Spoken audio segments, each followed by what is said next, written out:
কিন্তু আজকের এই জনসমুদ্র প্রমাণ করে আমাদের এক একজনের হৃদয়ে বুকের ভেতরে বাস করে এক একটা ফিলিস্তিন। আমাদের হৃদয়ে বাস করছে এক একটা গাজা। আমাদের হৃদয়ে বাস করে এক একটা আল কুদস। চিৎকার করে বলুন ঠিক কিনা। আমরা আজকে সংহতি প্রকাশ করব আমাদের মুসলিম ভাইদের উদ্দেশ্যে।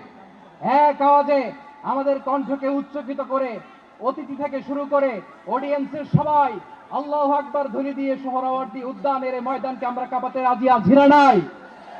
নারায়ে তাকবীর, নারায়ে তাকবীর। দিন ইসলাম, দিন ইসলাম। ফিলিস্তিন, ফিলিস্তিন। আল কুদুস, আল কুদুস। ফিলিস্তিন, ফিলিস্তিন। আল কুদুস, আল কুদুস।